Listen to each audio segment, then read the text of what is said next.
की केंद्र की सरकार और जहां सभी प्रदेशों में भारतीय जनता पार्टी की सरकार है, वो इस अन्याय के समर्थन में खड़ी है।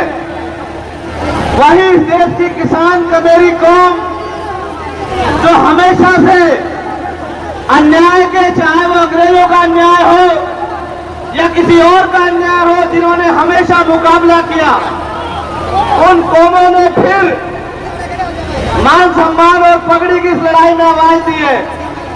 उस लड़ाई को मजबूत करने की जिम्मेदारी हम सबकी है। मैं यहाँ मंच पर और मंच के सामने आसपास के माहौल को भी देख रहा हूं। बहुत गुस्सा है लोगों के अंदर, बहुत तकलीफ है लोगों के अंदर। अगर आज ऐलान हो जाए तो दिल्ली में बैठे बादशाह को ये खबर लग जाएगी कि कुछ ही घंटों में जो है सारे बॉर्डर सील करने पड़ेंगे। ये ताकत है किसान कमेरों की।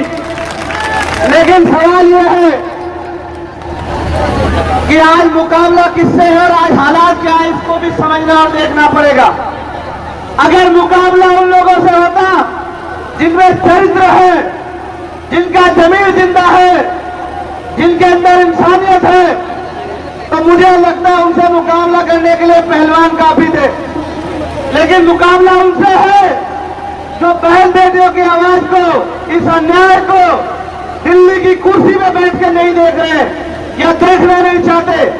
मैं उनको ताकतवर मानता हूं और ना ही मैं मानता हूं कि उनके नेतृत्व में देश की बहन बेटियां सुरक्षित हैं। आपने देखा आज जब हम लोग इकट्ठा हुए, हमारा दर्द यह है कि 28 मई को क्या हुआ। जब 28 मई को वो बेटियां जिन्होंने देश का नाम रोशन किया, जब वो 28 मई को महिला पंचायत के लिए निकली तो उन्हें क्या सहना पड़ा, किस तरह से गुंडों जैसा बर्ताव उनके साथ हुआ। और पूरी सरकार ने हमारी पगड़ी का तमाशा देखा और हमें बेइज्जत किया दिल्ली से। उस अपमान को हम लोग नहीं भूले और इसलिए आज जमीन पे हमारे लोग यहाँ इसलिए बैठे हैं, चाहे वो उत्तर प्रदेश से चल के आए या पंजाब से, हरियाणा से या राजस्थान से, वो इस सरकार को इस अपमान के खिलाफ बगावत का ऐलान करने के लिए आए हैं कि हम किसान कमेरे, हमारी पगड़ी हमारी इज्जत है, हमारी बहनें, हमारी मां, उनका सम्मान। और अगर हम अपनी बहनों के सम्मान की रक्षा नहीं कर पा रहे हैं तो हमारा जीवन बेकार है। यह ऐलान करने के लिए आज हम लोग यहाँ आए। और जो झूठ तमाम तरह का फैलाया जा रहा है कि एक जाति के लोग लड़ रहे हैं, ऐसा झूठ किसान आंदोलन में भी फैलाया गया। ऐसा झूठ हर आंदोलन में फैलाया जाता है। लेकिन आप किसान आंदोलन का भी परिणाम याद रख लो। अगर आप नहीं मानेंगे तो कुछ दिनों में मानेंगे, लेकिन आपकी किसान कमेरों की ताकत के आगे ये तानाशाही सरकार झुकेगी और वो आरोपी भी अरेस्ट होगा, वो जेल में जाएगा, उसको सजा भी होगी। ये बात आप याद रखना।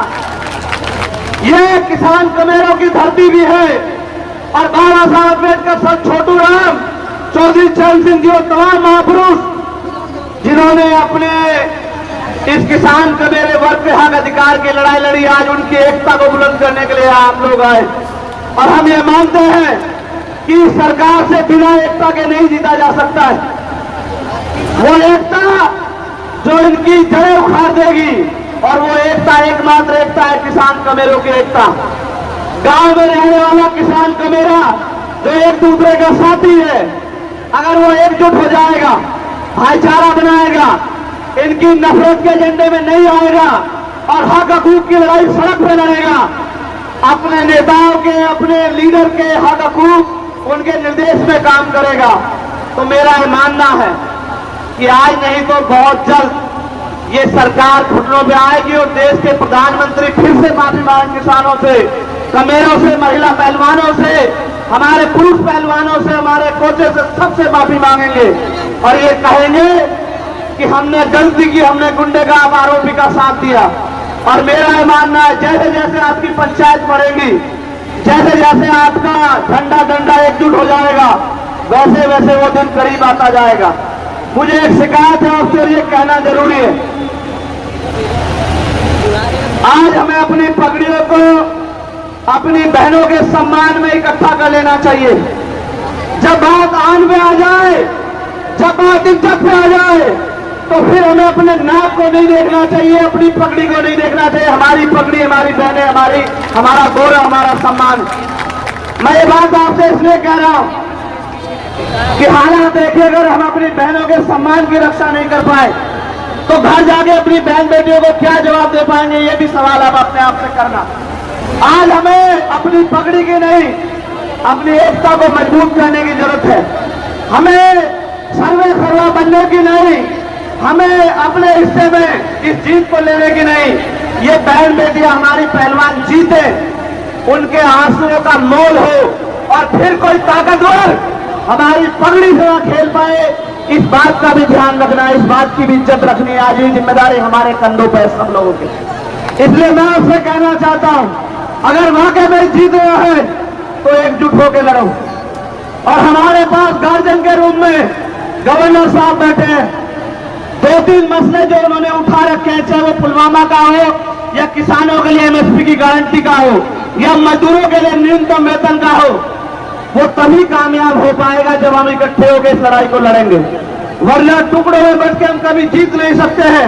मैं आपको अपने समाज की तरफ से, किसान कमेरे समाज की तरफ से गारंटी देता हूं कि जहां इस सम्मान की लड़ाई में भले यहां बैठे आप पूछ लो, 6 दिन से हम लोग लड़ना हमने शुरुआत किया था। एक दिन मुझसे गलती हुई क्योंकि हमारे लोगों ने झारखंड में सभा रखी हुई थी। मैं ऐलान करके कह रहा हूं, देश के प्रधानमंत्री जी सुनेंगे, अगर उस दिन मैं वहां होता, मैं बहुत दुखी हूं इस बात से। मैंने कहा झारखंड के मंच पर जब मैंने सुना, तो किसी ताकतवर को मैं अपनी बहनों के सम्मान से नहीं खेलने देता। उस दिन जो हुआ वहां, मुझे उस बात की टीस जीवन के आखिरी क्षण तक रहेगी कि किस तरह खून के आंसू इन लोगों ने रोए। लेकिन उसका बदला लेना, उसका एकमात्र कारण इस तरीका यही है कि हमें उस किसान कमेरे की आवाज को मजबूत करना है। और मैं आपसे कहना चाहता हूं, हमारे खाप के लोगों से मैंने कहा कि इकट्ठे होकर लड़ो, इकट्ठे होकर। अगर फिर दोहरा रहा हूं, मुकाबला ईमानदार लोगों से होता तो पहलवान बहुत है, और मुकाबला अगर गुंडों से, मवालियों से, तानाशाह से है तो इतिहास गवाह भारत का कि जिन्होंने अंग्रेजों के दांत खट्टे किए, वो इस सरकार के दांत भी खट्टे करके दिखाएंगे, इनकी तानाशाही के दांत भी खट्टे करके दिखाएंगे। और एक है, पंचायत की घोषणा हुई तो आपने देखा कि उनकी पंचायत कैंसिल होगी। जिस दिन आपने ऐलान कर दिया कि इकट्ठे होकर दिल्ली की तरफ चलेंगे, उस दिन वो पुलिस गिरफ्तार करके उसको जेल भी भेज देगी। आप मेरी बात को याद रखना। बस मैं आपसे ये कहने के लिए आया हूं, और यहां जो हमारे सम्मानित नेता हैं भीमार्मी आजाद समाज पार्टी के, उनसे भी कहना चाहता हूं, ये हक हकूक की लड़ाई है। मैं आपसे कह रहा हूं, बुलावा नहीं भेजा जाएगा। कोई पंचायत हो, तन मन धन से और इतनी ताकत से लड़ना की इतिहास आपको याद रखे कि आपने बहनों के सम्मान की रक्षा करी। और जहां आवाज देगी पंचायत, फिर कह रहा हूं, इकट्ठे रहना, एकजुट रहना, बंद मुट्ठी रहना। जहां आवाज देगी, जहां किसान कमेरों की आवाज पे पसीना बहेगा, मैं आपसे वादा करता हूं कि अपने खून के एक बूंद बहनों के सम्मान में हम लोग देने का काम करेंगे। और अगर आप पंचायत ऐलान करते कि खींच के लाना है, मीडिया के लोग सुन लेना, तो इतना दम भी रखता है कि खींच के भी लेके आएंगे। इस बात को भी आज ध्यान रखना, क्योंकि संविधान को मानते हैं, कानून को मानते हैं, इसलिए चुप है। अगर संविधान कानून को ना मानते, किसी को इतनी इजाजत नहीं देते कि हमारी पगड़ी से खेल ले। वो बहनें हमारा गौरव थी, है और रहेगी। और उनकी तरफ, उनके सम्मान पे आंख उठाने वाले याद रखें, सत्ता के दम पे ताकतवर हो, तुमसे सत्ता भी छीन लेंगे, तुम्हारा घमंड भी छीन लेंगे, याद रखना। बहुत बहुत धन्यवाद। जय जवान, जय किसान, हमारी एकता जिंदाबाद।